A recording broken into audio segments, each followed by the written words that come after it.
Di sini terdapat perbedaan gambar format bitmap dan vektor ya. Tapi walaupun keduanya itu berbeda, tapi kita bisa mengkonversi format bitmap, bisa dikonversi oleh kita dari format vektor. Begitu pula sebaliknya. Kalau konversinya ini dari bitmap ke vektor, kita sebutnya auto tracing. Jadi dengan teknik ini gambar bitmap diambil sebagian area yang diperlakukan sebagai sebuah bentuk dalam hitungan matematis, kemudian dikonversi menjadi sebuah grafis vektor. Biasanya auto tracing ini digunakan pada aplikasi berbasis web sehingga ukuran filenya itu jadi kecil dan mengurangi waktu unduh. Nah, itu kalau dari apa? Kalau dari bitmap ke vektor. Tapi ada juga teknik dari vektor ke bitmap, namanya rasterizing. Kita ngubah file format grafis vektor menjadi format bitmap. Pakai teknik rastering ini dilakukan dengan dua cara ya. Kita bisa edit gambar dengan Adobe Illustrator, dan cara kedua itu menangkap gambar vektor yang ada pada layar, kemudian kita simpan dalam bentuk format bitmap. Toolsnya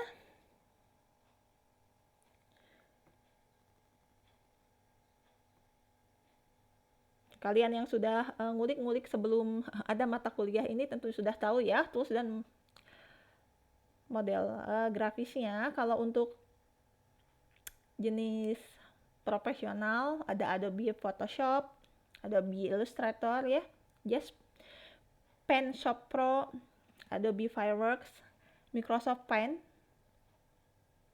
PhotoDraw, CorelDRAW ya, serta Open Canvas.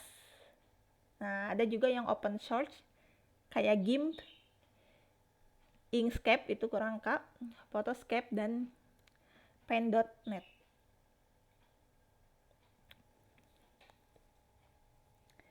Toolsnya.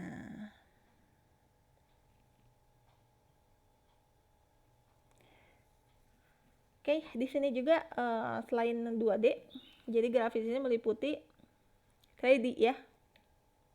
Model grafik 3D, pengembangan dari model grafis vektor sebenarnya.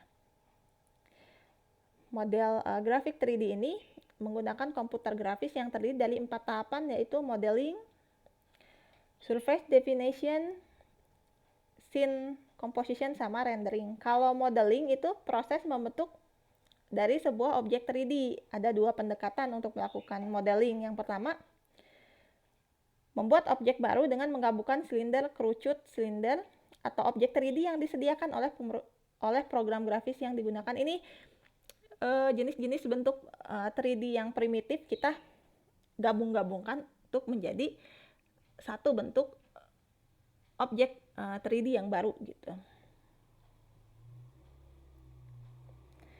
Metode kedua, kita bisa bikin bentuk dengan modeler. Jadi ada 4 pilihan modeler yang sering kita gunakan, yaitu kita pakai polygon, splines, metaballs, dan formula. Kalau polygon, ini pembentukan objek baru dengan membagi semua area permukaan ya menjadi beberapa bagian poligon, kemudian dihitung secara matematis dan akhirnya membentuk sebuah objek baru. Di sini kalau kita lihat yang gambar orang, kepala orang ini adalah memakai metode poligon ya. Untuk menambah kualitas gambar, maka harus ditambah jumlah poligon dan memanipulasi bentuk dan bayangan yang dihasilkan. Semakin poligonnya banyak, itu semakin permukaannya itu akan semakin halus ya. Kalau misalnya poligonnya semakin banyak, semakin sedikit, nanti kasar kan tepiannya. Jadi membentuk, mau bikin kepala orang tapi kayak ada sudut-sudutnya gitu ya. Contoh penggabungan dari model primitif kayak bola dicampur dengan cube, ini yang bawah ya, ada kubus warna merah, itu digabungin dengan bola warna biru, jadi menghasilkan satu buah bentuk baru. Tadi terakhir poligon, ada lagi namanya spline modeling. Jadi berdasarkan kelengkungan dari sebuah objek. Di sini kalau ada gelas, contohnya ya nih, file yang dihasilkan dalam ukuran kecil dan objek yang dihasilkan ini lebih fleksibel dengan menggunakan spline modeling ini.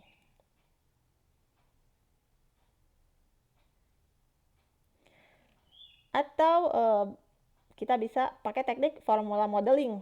Jadi menciptakan objek dengan menentukan formula matematikanya terlebih dahulu, baru dilanjutkan menggambar dengan komputer sesuai dengan formula yang diberikan.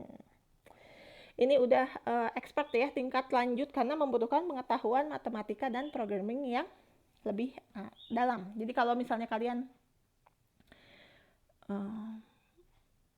lihat ya di misalnya mata kuliah grafika komputer,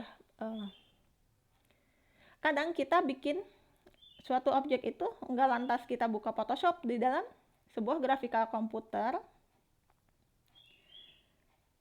Ini ranah informatika gitu ya, kita bikin garis aja, kita ngoding gitu. Biasanya kita pakai yaitu Visual Studio ditambah dengan OpenGL. Kita mau bikin objek primitif aja dari titik garis itu, dan garisnya dikasih warna misalnya, kita ngoding nggak langsung seperti anak-anak desain yang langsung menorehkan, mencoretkan di software tertentu ya, misalnya di CorelDRAW, di Inkscape gitu ya. Tuh ya, memang butuh spek komputer yang mumpuni juga untuk nge-render itu semua. Mungkin suatu saat atau sudah pernah di kuliah grafika sebelumnya, itu biasanya kita pakai OpenGL. Bagaimana ngerotate, bagaimana mentranslasi itu murni hasil dari kita coding, nggak langsung ngegambar gitu. Nah, setelah tadi teknik modeling ya, untuk 3D ini kita masuk ke surface definition. Jadi di tahapan ini, kalau sebelumnya di tahap modeling ini hanya menentukan bentuk 3D dari sebuah objek, kalau di surface definition, developer ini nempelin tekstur permukaan. Nah, pernah dipraktikumin ya di yang Unity itu, tekstur permukaannya dapat berupa kayu, batuan, gelas, atau metal. Saat kita ngasih tekstur sebuah rumah ya, atau waktu itu kulit dinosaurus. Setelah surface definition, masuk lagi ke scene composition. Pada scene composition ini, objek diatur mulai dari latar belakang, efek yang ingin ditampilkan, serta tingkat pencahayaannya mulai ditentukan. Diatur nih tipe cahayanya mulai dari atribut brightness, color, sampai attenuation-nya. Lalu terakhir ini proses rendering. Jadi proses rendering ini merupakan proses yang menghasilkan gambar dari sebuah model tadi yang sudah ditentukan atributnya ya, warnanya, shadingnya gimana, teksturnya gimana, pencahayaannya kayak apa, kalkulasi formulanya atau efek yang sudah ditentukan untuk menghasilkan gambar final sebagai keluarannya.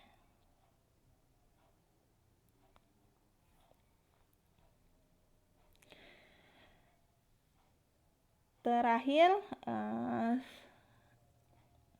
kita akan bahas tentang panduan penggunaan gambar grafik ya. Jadi pertama tuh tentukan dulu nih tujuan dari pemakaian gambar tuh buat apa, buat informasi atau menarik perhatian atau navigasi gitu. Pilih format yang sesuai dan gunakan desain yang sesuai dengan tujuan. Oke? Gunakan grafis pada lokasi yang mudah dikenali. Jaga kualitas gambar dan sesuaikan tampilan gambar dengan resolusi peralatan yang digunakan. Oke, sampai sini dulu materi grafis. Sampai ketemu lagi di materi selanjutnya. Wassalamualaikum warahmatullahi wabarakatuh.